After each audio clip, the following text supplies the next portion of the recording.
um, just be conscious of that. Okay, Lewis, I'm gonna have you explain what we're doing and then take it from there. Our homework assignment was, what is your why? And mine is why I chose to make the big step and accept the responsibility to be a parent. So I can see my son grow up and become strong, responsible, and respectful.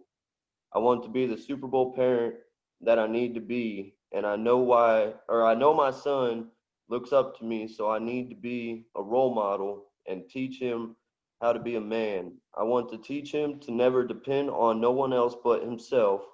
I want my son to do greater things than I did growing up. I'm his armor, and he's my warrior. My son is my why. Okay, and good. Like I say, ain't no right or wrong, but be ready to say that, man. You never know, man. I'm telling you. And if you get your chance, you the third string running back. You ain't gonna play, but sometimes you get in the game and you gotta be ready. And so that's perfect. And I would kind of think about that every day, a lot, and then invite an opportunity to say that to the judge. A lot of times, man, the judges are like this. They really want to, just like me, they really want guys to step up. The world would be so much better if us guys would just quit. Oh, we just ridiculous, man. And when you hear one that almost might kinda, you're gonna root for him. And that means presenting it in a way where you understand gestures. This is too many gestures. But talking sometimes and every now and then doing gestures and things like that are good things. And man, sometimes when I'm sitting in my why, when life is kicking my butt, you should be thinking about that and talking to the mirror, talking to the judge. And sometimes you can get a chance. Judge, before we leave, sir, can I say something? I know we're going to postpone the day until next month, but I just wanted to say something to you, if you mind.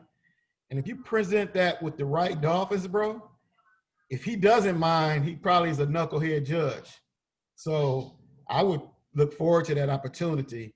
And what you just said is powerful. If you were able to look into the camera, you practice it. You ain't got to be perfect like you've written it, but be able to just say that in a passionate way. Man, you had that judge tripping over his shoelaces when he leaves. So, real good job, man. You can't lose. You know what I'm saying, man? Seriously, you can't lose. You got to get that boy back, and you got to treat his mom with the utmost respect because that's his mother. You got to treat her with the utmost respect, man. Yep.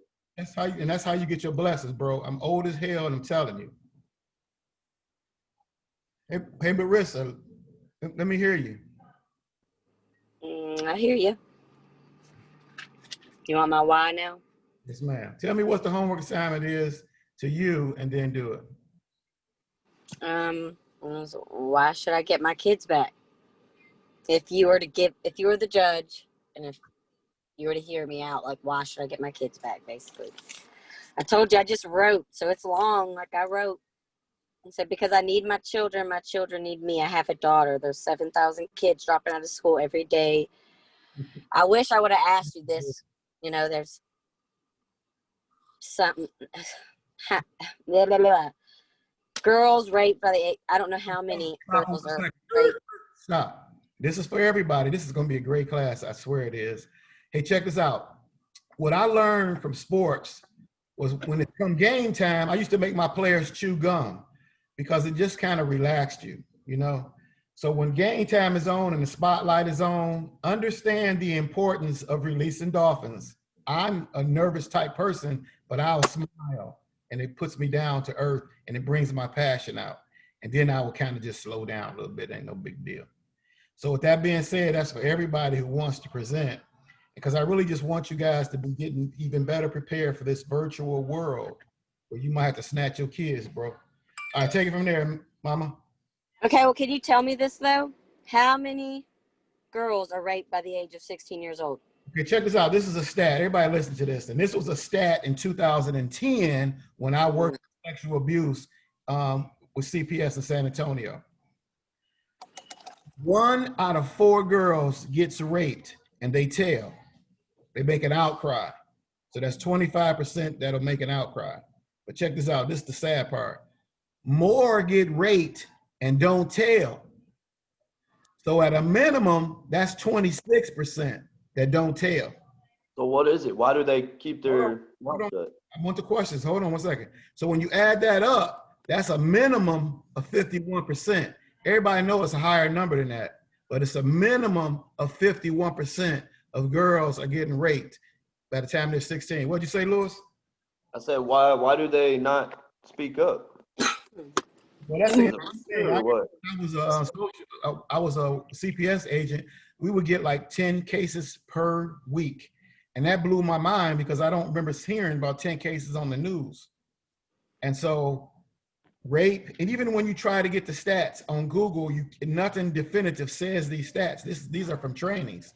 So I don't know why that news is so hard for people to get. I think because it's just a terrible thing. But I don't know why.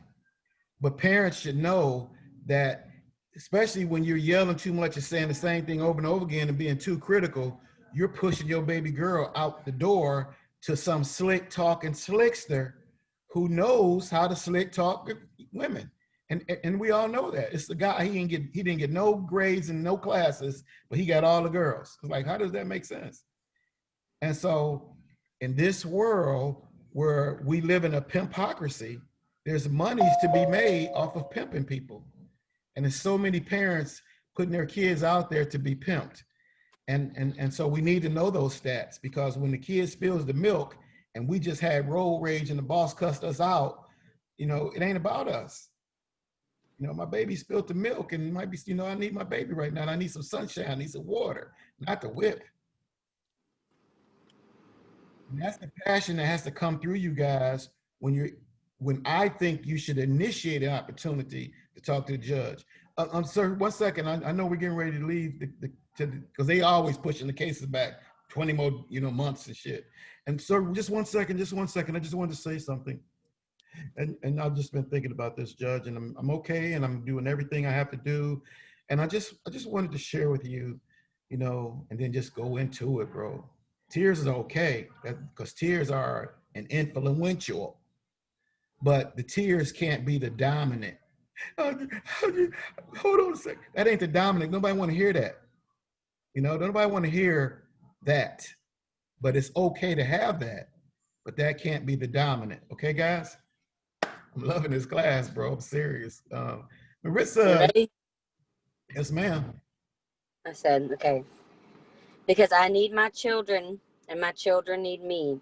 My kids make me want to be a better person. They give me a purpose. They give me a reason to wake up every morning. They are worth fighting for. The memories I've missed, the memories I will get are worth fighting for. Being there for school events, extracurricular activities are worth fighting for. I just miss everything about them. Basically, I want my kids to be able to come home and not be scared to tell me something like, oh, mom's going to kill me. No, I want them to come home like, I need to tell mom this. Like, basically, I want to raise my son to be the man that I haven't had. And I want my daughter to look for men that I want her to find a different man than I have. So that's basically what I got. Yeah, the only part I didn't like was basically, that's what I got. Don't be afraid. You can do it now because we ain't nobody, but if you get that opportunity, don't be afraid to take them into your dream. I just got to write more. You got to feel more. You got to feel more because, and you perfect. It's good. I did write more. I just told you, I miss their smiles. I miss their hug, their constant loves of affection, their I love yous. I miss being able to tell them, have a good day and I'll see you later. I miss picking them up. I miss dropping them off. I miss everything about them. I miss my daughter's constant need of affection and attention, showing me her cartwheels, her splits. I miss my son trying to ask me to help him with his video games. I miss playing soccer with him. I miss his forehead kisses more than he knows. And then give me an ending, not now, later on in your life. I ain't got to know about it. Give me an ending that says And because of all this, I put my parenting and my outpatient has taught me a lot. I have changed, and I am still changing and striving every day to become a better mother for them. yeah, man, that's what I'm talking about. Perfect. Perfect that. Perfect that to where if you ever become a public speaker of young moms who deal with knucklehead boyfriends, that's your story to tell to make your speech magnificent. You know, because right now you're young enough, and I know I keep calling you a 20-year-old, but you're young enough to turn this sucker around and really kick some butt in the world. You really are. But you're also young enough, and the devil has made you pretty enough that you can go become the worst example of all times. And we watch you on TV when they show homeless people who couldn't make it in life. And you know, you look up and get an interview. So let's just be real. The road to success doesn't guarantee success. The road to success says it's going to be a whole bunch of storms, bro. Yeah. Some people be like, no, I'm just going to chill. I don't want no storms. I'm cool with right here. And I don't have a right to make you reach for the stars, but I'm trying, you know, and you're going to still be awesome if you don't reach for the stars. But I Just like that video I shared to you, yeah. the storm one. Tell her about it real quick. Well, the dad and his daughter were leaving a church thing, and they were on their way back home. Well, a big storm hit, and he let his daughter drive for the first time in a storm. And the storm started getting too bad, too bad, too bad. She kept saying, "Do you want me to pull over? Do you want me to pull over?" And the dad said, "No, keep going, keep going." And all the other cars were pulling over. Well, they finally made it through the storm, and the daughter pulled over and said, "Now I see why you wanted me to pull over." And the dad said, "Now get out and look behind you. Do you see all the other cars that are still in the storm that pulled over before?" And then it pretty much saying, keep moving forward. Don't look back. Just keep pushing. So. Okay, check this out. I so love this class, man, because Lewis, that's your story. You know, because you've been in that storm, and see, that's your story. So at some times you'll be talking to some young men that you take camping with your kid or something. If you really become that Super Bowl dad that I know you're capable of, and that's your story, you might have to go to the school one day and talk to the young men, because everybody can relate to a storm. And the beauty of that story is that she thought that he wanted her to drive through the storm. No, that's not what he wanted her to realize. That when you're going through a storm, you just keep going. You know, don't stop. And it's so easy to stop. You can stop and be pitiful. That's why I love y'all so much. I swear I do, because y'all really let me pick on y'all a lot. And when the storm is there, it's meant to make you stop. And you know, you just got to keep going. Obstacles. That's what it is. There's a rain wildfire going in California, and there are many stories of people. I even watched one on Good Morning America where people are driving. They don't know if they're going to burn up in the next 5 seconds or what. Had they stopped, we wouldn't have heard their story. So that's a powerful video that you and I watched, Lewis. Perfect that. Tell that to the judge. You can make it quick. Yes, sir. How it changed you. You guys are in the fight of your life. Don't let those memories go. God, don't let them go, man. I mean, it's those silly ones that are the best. And then when you get later in life and y'all have Thanksgiving dinners and y'all sitting around, you know, acting all silly and crazy. Oh my God, no friends hanging out, anything, hanging out with chicks at the hotel. None of that would have been as great as sitting at the Thanksgiving dinner, you know, seeing my kids grow up. Danielle, you ready? I'm ready. Let's go. Okay, it says, why should I give you your kids back? I wrote, mothers occupy such a critical role in their child's life. This is especially true in mother-daughter relationships. Mothers play a critical role in physical and emotional growth of a child. The relationship between a mother and daughter will remain important to both throughout life. As my daughter's mother, I will grow up with her and be who she needs at each stage of her life. She will know that she can always count on me, especially if she is in a bad situation. 1 in 9 girls experience sexual abuse or assault at the hands of an adult. 82% are under the age of 18. Girls age range from 16 to 19 are 4 times more likely to experience sexual assault, physical assault, or attempted rape. Hold on, I lost my spot. Attempted rape. Only 10% of victims speak out. Why is this so important?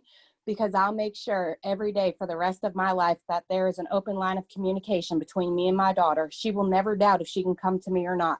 My daughter will be the 10% that speaks out because she knows that her mother backs her up. I will be there to guide her along the way. My life experiences will help me to keep making positive choices for her.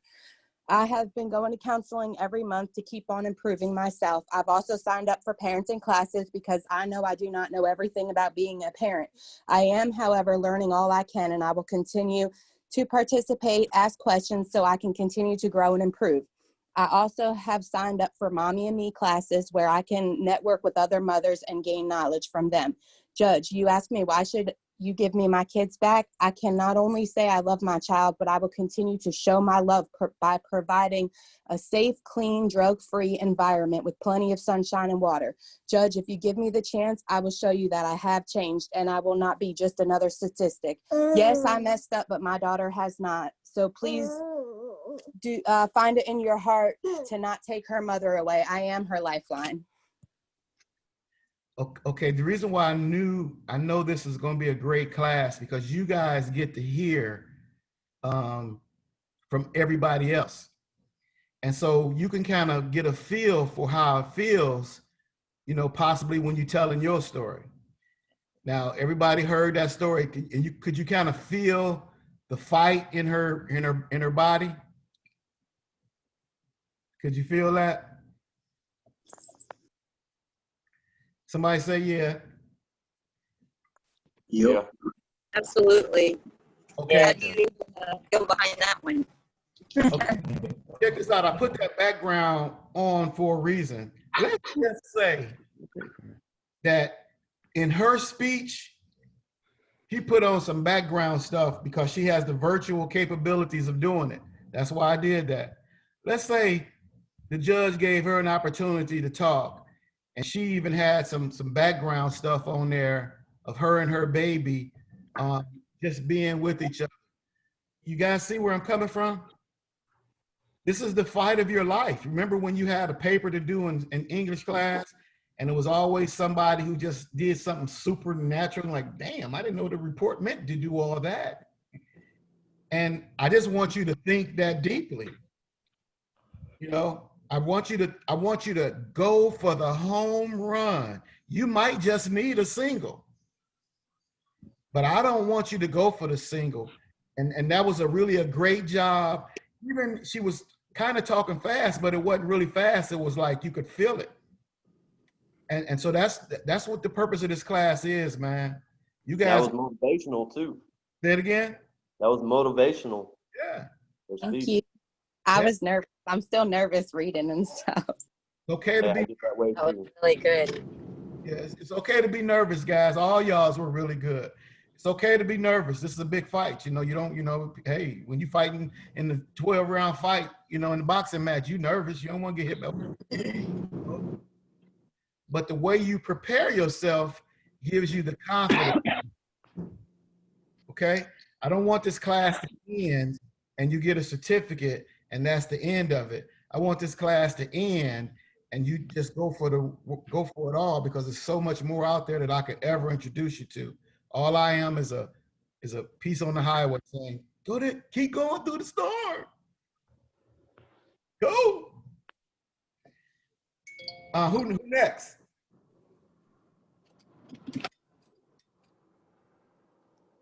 Who next that did it? I want to read my why CPS should give me my kid. Take it, buddy. CPS should give me my son back because he needs to be with his actual family. I have fought tooth and nail for my son. I've done everything the court has asked me to do. I deserve to be in my son's life. I don't want him to grow up and call someone else dad. His real dad is doing everything in his power to have a good life and a relationship with him and watch him grow up. I mean, that's all I got right now, but that's why they should give him back, because he deserves to be with me so I can teach him and not somebody else. Judge, Judge, he deserves to be with me.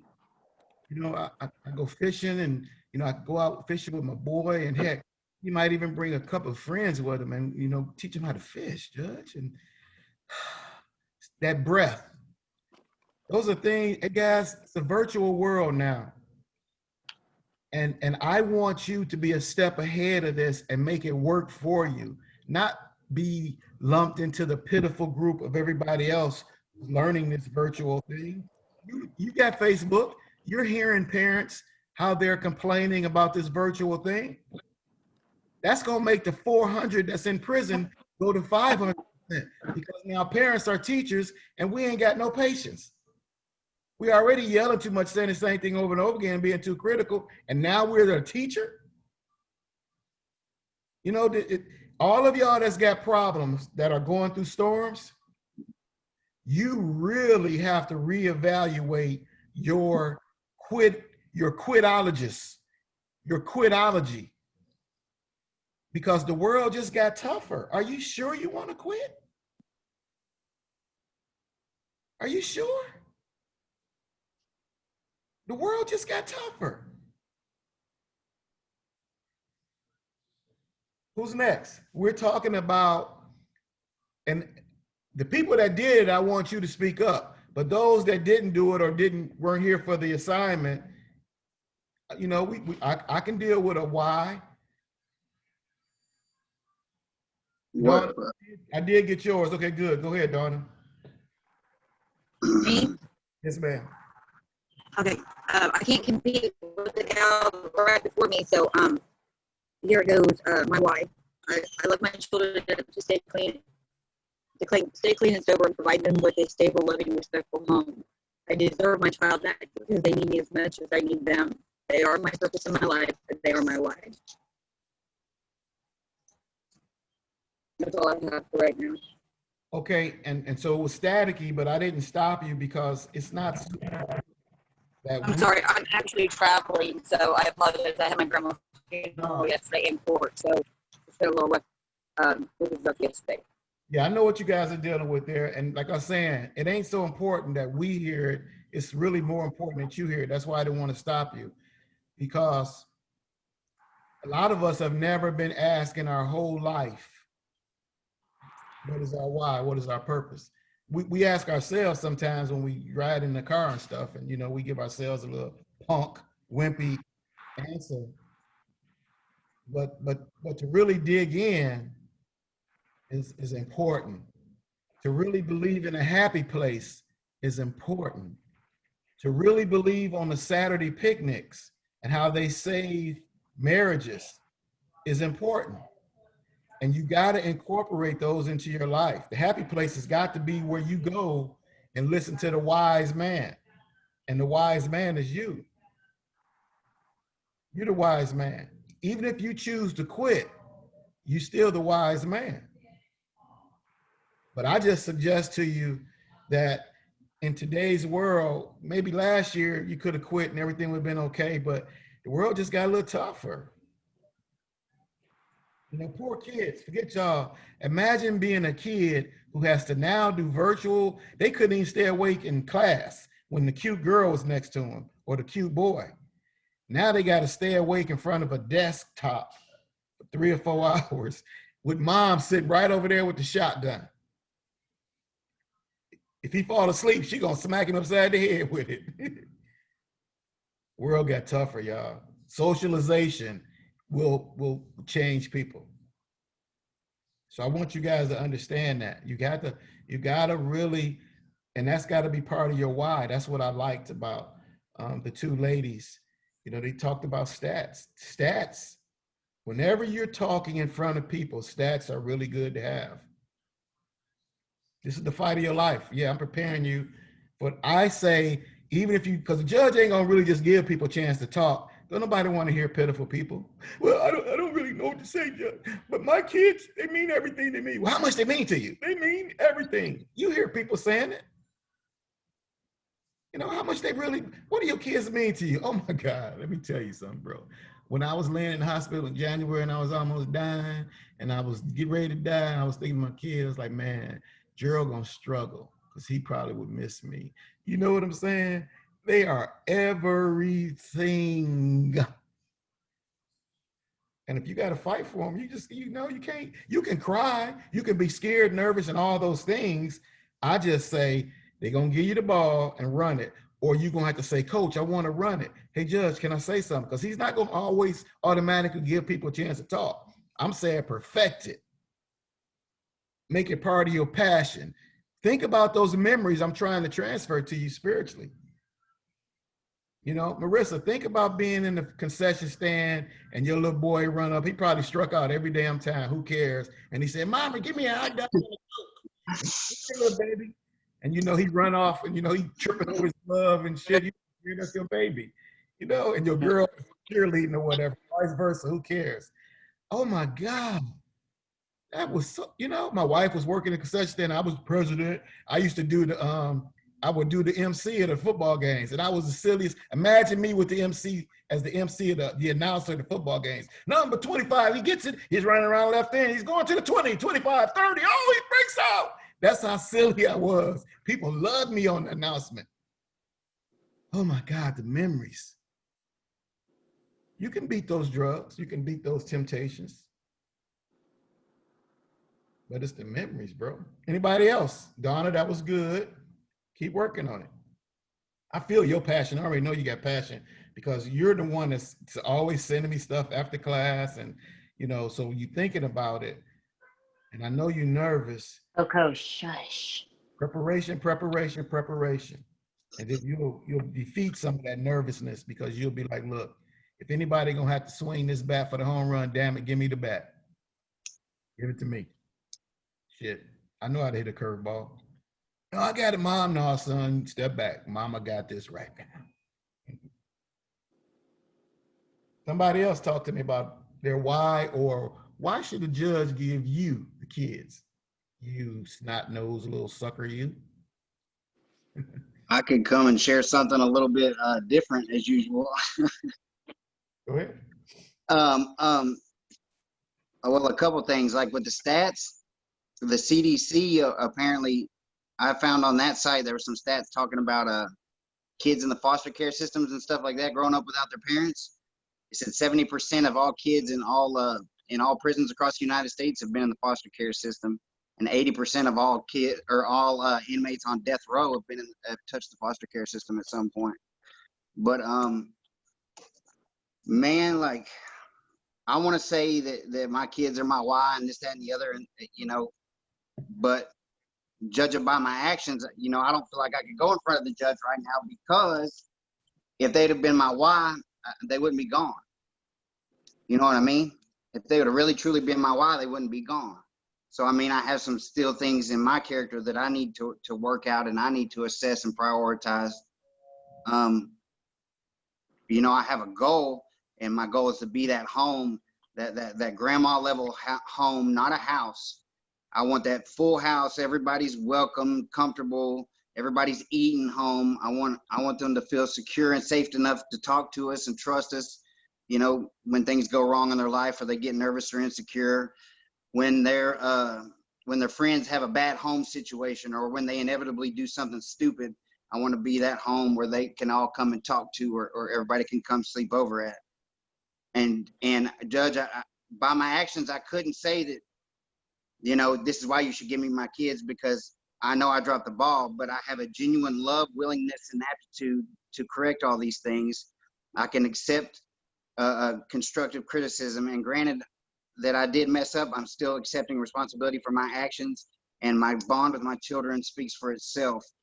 With all the new tools that I'll be learning and implementing, hopefully all that will change. Yeah. Yeah, your story is going to be told later on down the road. and Yeah. it's gonna be a powerful story. It's either gonna be shown or you're gonna tell it. And so like now it's okay that you don't really have the definitive answers because you just starting to walk down that storm.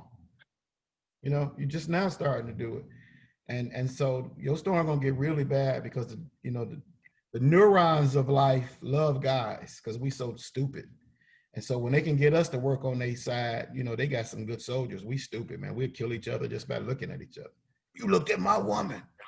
So what? That's a war. It ain't even no fight. War. Everybody got their friends and everybody. What's the reason we're fighting? Because he looked at my woman. We stupid. And so Yep. your storm gonna be real rough, bro. But but it's funny how the neurons are balanced out with the dolphins. You really, when you get your happy place, you see this. You be like, man, why me? Why everything's happening to me? And when you have a happy place, you can say, well, and in your story, you have a wife who loves your trifling ass ways. It seems like she like love you, and it's like period. It ain't no question. I love him, and that's the way we gonna deal with it. And so that's a blessing against the neuron. And you already said you bond with your kids really well. And so, yeah, that's another dolphin on the neuron. So it kind of balances it out. But now you got to deal with the true bullshit of life. Come on, Tristan. It's so fun to go over here and do these stupid things. It is, Tristan. Come on, buddy. And you gullible. And what you call me that time? What'd you call me? Goober. I think it was Goober. Cracked up so much on that one. And then, that's the goober tendencies because you're really smart enough to know that's wrong. But you got goober in you enough. But in your happy place, hey, bro, you ain't going to get a better woman. Because the reason why I say she got your back is not because she got your back. She admits she be screwing up too. That's a real dog dead, bro. And That took some time. And man, and the reason is like for a lot of what I'm saying is because I'm aware of the transition from then and now. Meaning, like before, like I said last week, I was blaming everything else. They shouldn't have come here. They shouldn't have knocked. Right? And instead of now, it's like at the end of the day, I'm responsible no matter what shit happened, no matter what's going on, who shows up, whatever. Like at the end of the day, like I'm responsible. I should have been able to piss in the cup and it been clean. And if I would have been right, then it wouldn't have been. So now I'm kind of like unearthing all my bullshit and kicking in doors in my mansion, you know what I mean, so to speak. So it's like But the thing about it is though is I know I feel in my heart because me objectively looking at everything from the outside, I'm at every disadvantage. I fucked up again, you know what I mean? This, that, and the other. I got a lot, but nobody loves nothing's more impactful than a comeback story. You know what I mean? Yeah. So I know that I will, but it's just gonna take some time. You get what I mean? Yeah, and so let me say this. Because there are a few comeback stories. Hell, 14% of meth cases are comeback stories. 86% are not. So yeah, rah on the comeback story and stuff. You got to get on that highway, and you can walk it. We can periodically call in. Hey man, how you doing? Yeah, the storm is terrible. You can do this. You can do this. Okay, bro, I gotta go by. You the one got when it's 2 and 3 in the morning. It's you, man. It's your why. See, but I feel like it's just like I know when I hit that thing, it's gonna be, you know what I mean? Because I'm used to going against. I've been going against the grain like my whole life. I've been going against the, you know what I mean, being a knucklehead, a goober my whole damn life. So I'm used to the opposition. Yeah. It's more like my perspective on it. You get what I'm saying? So I'm kind of comfortable in the fire, so to speak. It's just redirecting. Like you said, I don't have my why in order, right? That's what I was getting ready to say, bro. I know you know it. I know you know how to manipulate through that storm, but I'm gonna tell you a little piece of advice, and I'm telling it to everybody. It's gonna be that why that gets you that last step. Because all those things that are out there is still the devil, and the devil outsmarts everybody. Mm-hmm. He gonna outsmart me and you. And the only thing that's going to get us through there is not our common sense, it's going to be our heart, our passion, you know. And I say, man, y'all hear me when I say this, man. If I had been, I lived in Detroit. Had I been a knucklehead and gotten killed at 36 or 37, my kids would have loved me because I was really an involved dad. But can you imagine, their lives will all be different. It'd probably be better, who knows? But it would be totally different. Say that shit. And so you gotta get those memories. It's nothing better. And they gotta get them. So being a punk, man, is a real man. You know, they got it twisted on purpose. The dictionary says, make punk something nobody wants to be, and make man something stupid ass people want to do.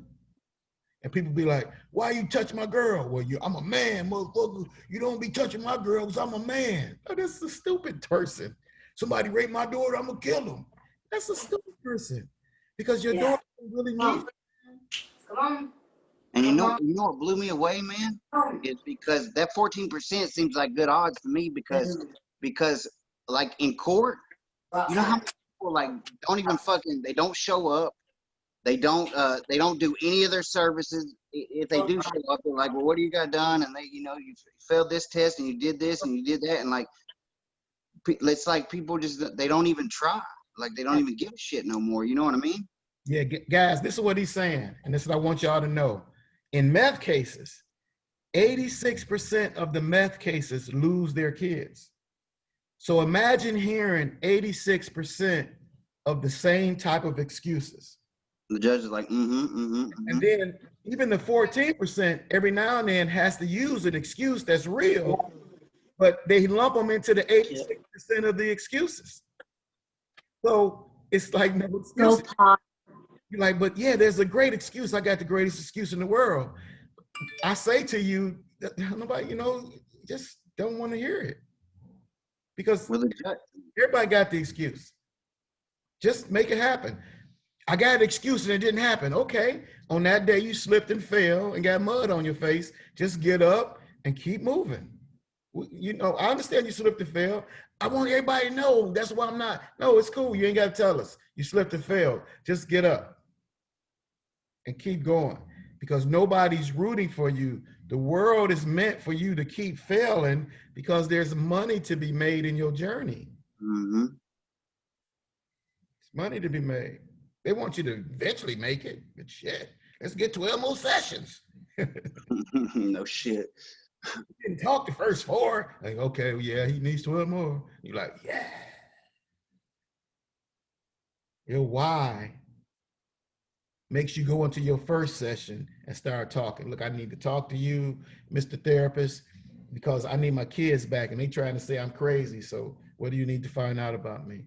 Well, are you crazy? Well, I used to be crazy. I went to one of these classes, a stupid person was telling me that about fights when people look at each other. I used to be that person. All of us really used to be that person, we know. That somebody could actually look at you the wrong way and you'd be ready to, your neurons will come up so hard in your body that you'd be ready to risk it all. Your house that you just bought, your kids, your beautiful wife. The guy next door is glad you're doing it because he wants your beautiful wife. And your kids and your car, and you're going into jail and you got to watch 4 guys to watch you piss. And you had a beautiful house and a job, but he looked at you because you were man. And we're wired like animals, you know what I mean? That fight or flight, territorial. Check this out. You know why we're wired? This is why we're wired. Everybody listen. Because we yell too much. We say the same damn thing over and over again, and we're too critical. We got too many neurons. All of us got neurons. Hey, Gerald, what? I just wanted to say hi. Oh, okay, hi. Why'd you call me by my state name? Yeah, Hey, Nick, let's say the judge said, Nick, this is your second case. Why the hell should we listen to you? Because I'm trying to better myself. I'm doing everything in my power to look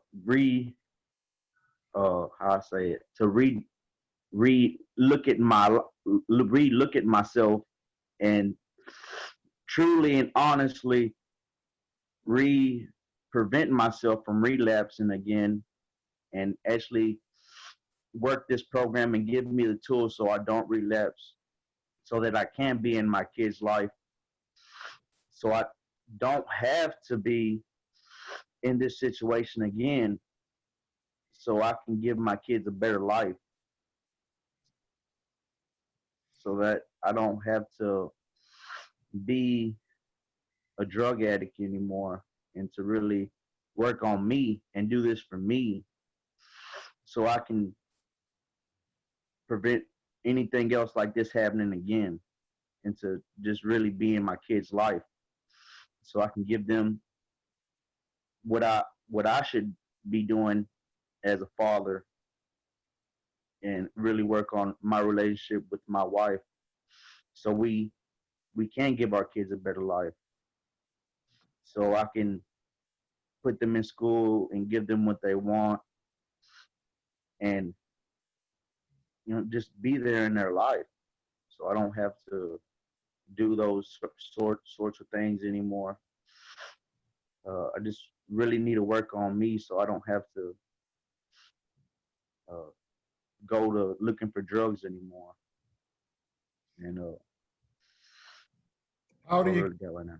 How old are your kids, Nick? Sir, How old are your kids? 3 and 1, You said wife. You married? well, engaged. How come she not in the class with you? She's in jail right now. Okay. And nobody's here to judge. So that's she needs to, when she gets out and you guys start doing better, get her into the class. Okay. Or a class. And I did hear that there's a free class in Orange. I don't know how true that is as of now after the storm, but I did hear that. So I don't care. Anything is worth learning. So, but okay. So check this out, Nick.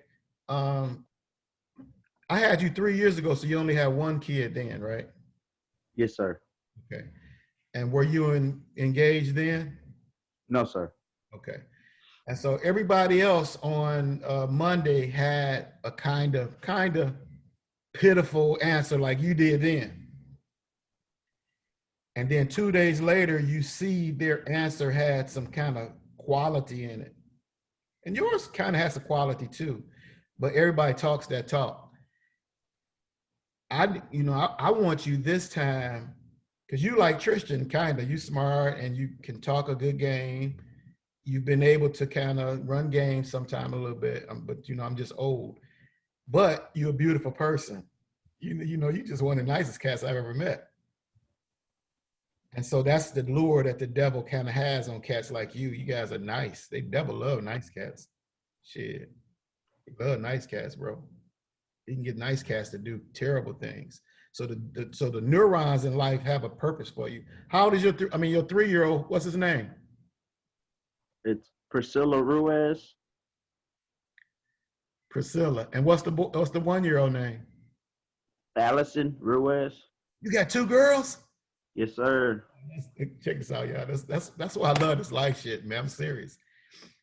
You didn't heard the stats, bro. You didn't heard the stats before. You just wasn't listening last time. Something about the class that spiritually brought us back together. But now you got 2 girls, and who need their dad. You know what I mean? They need their dad. So even though you got those neurons, the devil is saying, "I need you, Nicholas. Come over here. Come here, Nicholas." God said, or the dolphin said, "Shit, how we gonna deal with that, man? He got a good lure on Nicholas, and he a good guy. We'll give him 2 girls. You can't fail. You look in the mirror after class today, and you say to yourself, and I ain't here to advise or nothing, but I'm gonna advise you something. You look in the mirror, and you say to yourself, if you screw up, the world gonna snatch your 2 girls up, Priscilla and Allison, statistically.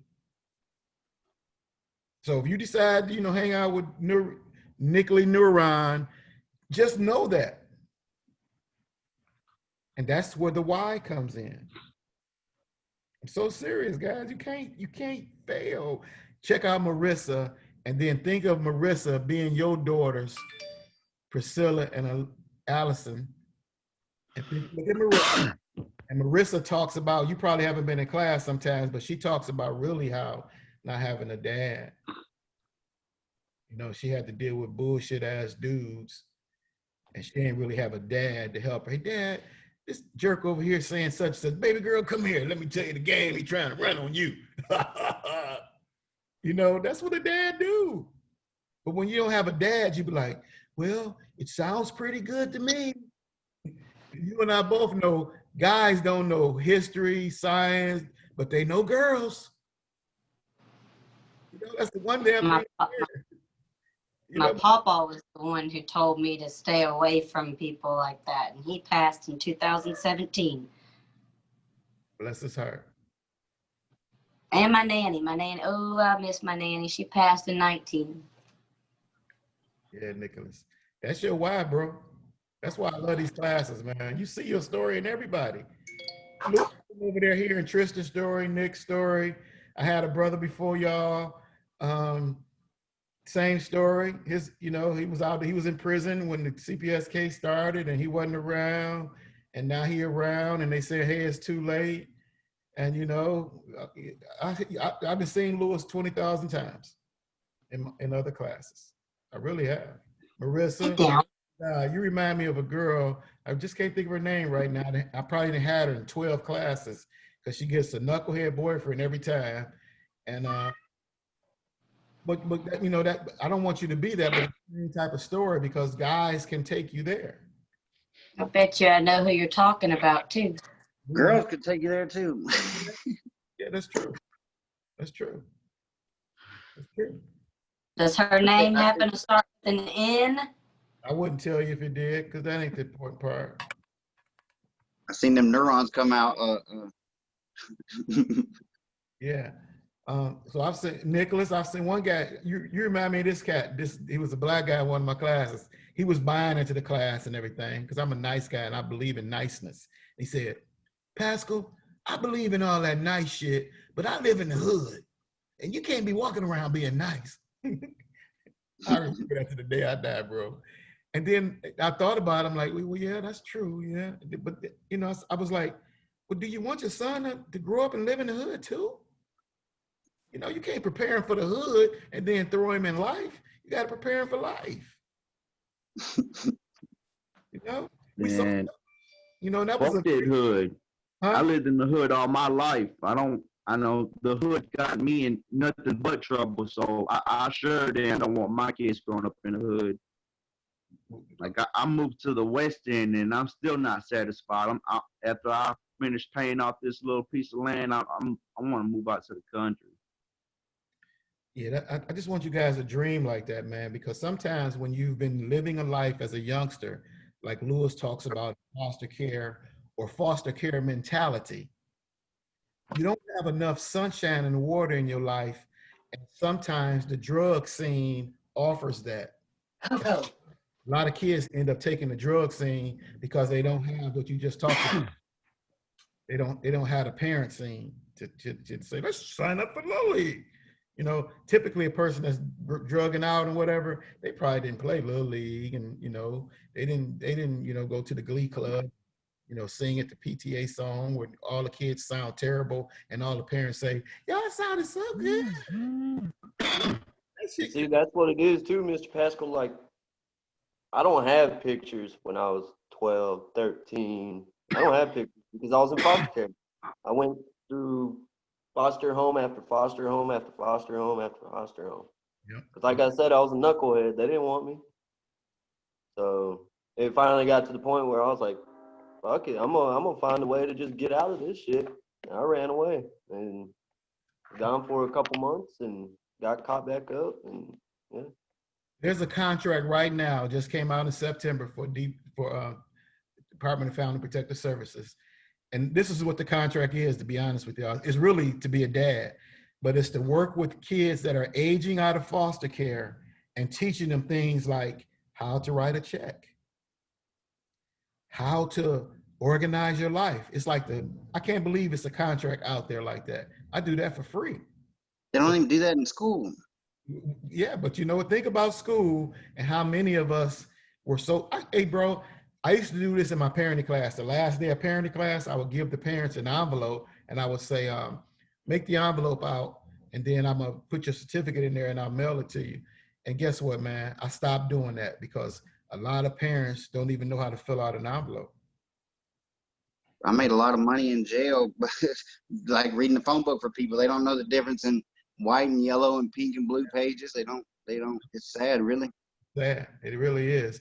Because the good teachers are leaving because they're making the journey to be a good teacher too difficult.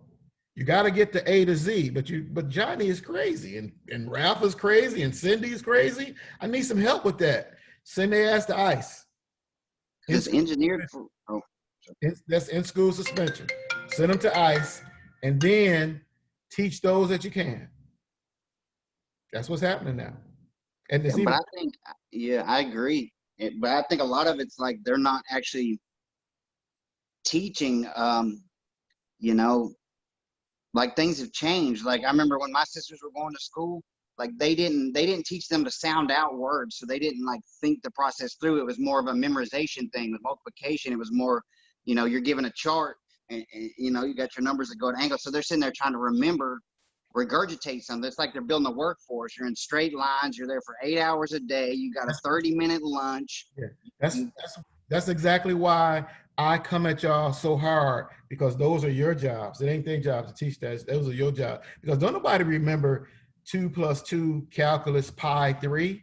I'm an accountant. My degree is in accounting. I don't know that shit. And when I started off teaching, I hated to do the math classes. And my degree is accounting. I don't remember that shit. But They're not even teaching kids cursive anymore. and so check this out. Really, this is my point. Texting has messed up kids' vocabulary. Texting. The phones have all the way around, man. My kids won't have a phone. If I'm in their like they're not gonna have a phone until like way later, because they did a study where it overstimulates the brain. You get what I mean? So that's why when you get them back and you try to talk to them, it's like okay, and you know what I mean? Yeah, I quit saying you know what I mean. I meant to start picking on more with that, and I'll start in the future. But check this out. By the time your kids get phone age, they're gonna have cell phones in their ear automatically. Be quiet. You talking about 7 years from now with the world changing like it is now. Y'all so cute.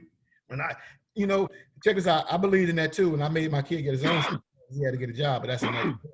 But check this out. When you picking them up from school activities, when you pulling up, you want to know where you're at. You know what I mean? There's so many reasons that changes that theory. You know what I mean?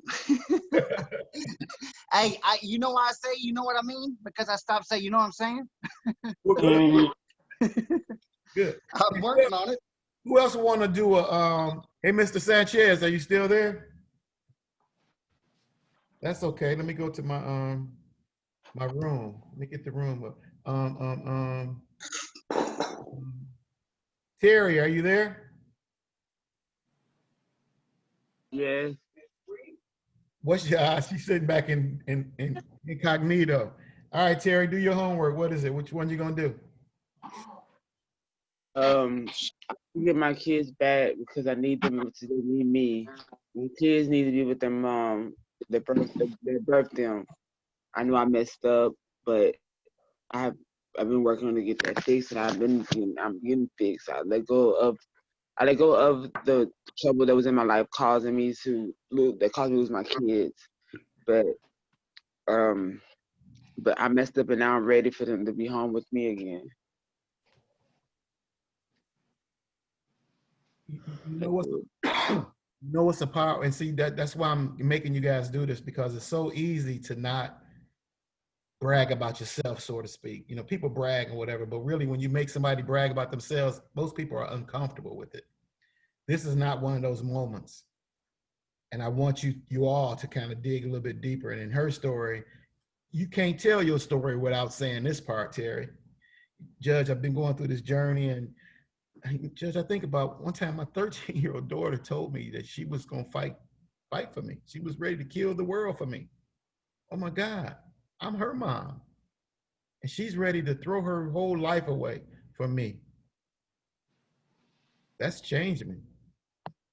You When, know, my daughter, she was willing to say she didn't want to come back to us anymore if we didn't get the fix, if we didn't get our problems fixed and stop the fighting, all that. She didn't want to come back to our family. She would stay where she was at, and that hurt me when she said that. So that's another reason I got me to push back. I want my daughter to come back. She's 13, 14, and she's growing up fast. So I need to be there for her in her teenage years, especially in high school. when my mother and father broke up, I was 12, seventh grade. So this shit had to be happening like third, fourth, fifth, and sixth grade. So I was around her age. And when they would come back from their arguments from the parties they went to, like I said, my brother would have my dad and I would have my mom, and we would be holding them back. And God, I wish I could explain to you how scared my insides were. I just wish I could really make y'all understand that. I was really petrified that they were gonna kill each other. Yeah, my kids feel the same way that their dad's gonna kill me. My daughter said our relationship was toxic. She wanted to be together, but then she don't. We're just too toxic. We can't be together. We realized, well, I realized, and now I heard that he realized that we're better off friends for our kids. That's it. I mean, because he wanted to get back together when he got out of jail. And I found he gonna be in it for like 10 years. He wanna get back together, but I'm not gonna hold my life around for that. So I'd rather just be friends, or I'd rather not even be friends, really. I'm their parent, you're their parent. That's it. We ain't gotta be friends. And that's it. My kids are happier this way. Yeah. When my mother finally left, I was actually at the baseball game for the weekend. I came back and I walked up the driveway and I saw the screen was messed up and I stopped. And the neighbor said, Gerald, come here. And when they finally broke up, I loved them to death and I wanted them to stay together through all times. When they finally broke up, I remember feeling like this. Hey, Mr. Pascal. Hold on one second. And Oh, I'll let you say it, Tristan, but just hold on one second. I remember being relieved of all that stress that they were giving me. It was making me like this. If you could see this, my hands are shaking. I was a nervous wreck. I did grow up faster. I was smarter than everybody in my group because I grew up faster. But I wasn't ready to be growing up that fast. I was so happy they left. And check this out, Terry. If I was a guy and I met you at the store or whatever, and you said, yeah, I'm best friends with my baby's dad and he in prison for 8 more years, I wouldn't want to talk to your ass. I'm sorry. I ain't trying to deal, let his ass go. That's the thing is, I'm not one of his best friend. I said I'd rather not. Like when it comes down to see the kids, and he want to have a visitation, I'm ready to drop them off with CPS, have them bring them to him instead of me seeing him. Period. I don't want to see him at all, no more for the rest of my life. Honestly, I'm done with it. That's right. He tried to kill me. I'm done. That's right. And you know what? Another thing, get a gun, start practicing it. Don't be, I got to call the police. They're going to try to kill me. I tell my daughter the same thing. Lay in your bed and with your shit on your stomach and get a Doberman. I'm selling them in a minute. The Dobermans ain't going to let nobody mess you, first of all. But when his ass kind of come back in the house and try to be Mr. Macho Man and shit, plank. Go ahead, Tristan. I was going to ask, like some of us kind of know what you're talking about as far as like the home situation and the parents fighting and things getting violent or whatever. What do you think really made the difference in, say, like what would be the determining like ingredient or factor in that made like a you versus where I'm at right now? You know what I mean? What put you on that side of the camera and someone like who's been through something similar on this side of the camera? I promise. Yeah, I do. I promise you, it was them splitting up. They were not gonna make it. They just weren't gonna make it. They just weren't a good couple. They were good friends. They raised me and kept raising me. They were really friends. And my mom could get on his case sometime when she had to say so. They were friends, but no, it was them breaking up and me being able to breathe. Oh my God, I could play baseball with my friends and have fun. So yeah, it was that. That's what saved my life. That saved my life. Flat out. I'm not one of those people that's cut to be dealing with neurons. I'm passionate. I love things. I smile too damn much. I couldn't have stayed in Detroit. I smile too much. Shit. I live in Texas now. Everybody here will carry guns, but you can at least smile. As long as you don't fuck with nobody, they ain't gonna shoot you. Hopefully. Stay in your lane. Hey guys, I told you we was gonna have a great class. We was gonna have an awesome class. Now, no class Friday because I just go to the doctor, just check on my labs. You know how they be pimping me. The insurance gonna pay them, so just go check on my labs, and then we'll start back Monday. And anybody have any questions? Send me an email. Anybody got any thoughts before we go? Hey, what's the temperature out there, Mr. Joe? Out where here? Yeah. I don't know. Alexa, what's the temperature today? Come on, girl. She tripping. It's 40 degrees here right now. 82 degrees. It's 40 in degrees Detroit? here. It's 40 degrees? Yep. No, I'm in Texas. In New Mexico? Yep. Gotta move to Texas, bro. We have hurricanes, but we have good weather. I'm going, well, Hey, I like the cold. I like the cold. right. Not me. All right, guys. I told y'all it was gonna be a good class, really good class, man. 'Cause this is about you making yourself get better. All I am is the school bus driver. I'm gonna make you get there safe. Try to make you get there safe, but it's your journey, bro. I holla. My resting heart rate's been 99 all day, and then during the class has been like 82. That's crazy. Break it down and chill. Just chill. Take a sailboat ride, baby, and just chill. Put some jazz on in your life. You young people, all y'all want to do is listen to all that fast shit. Slow down. Shit, I'm out. That was supposed to go out cool. Here we go. I'm out. Wait a minute. Flip phones. One more time. I'm out.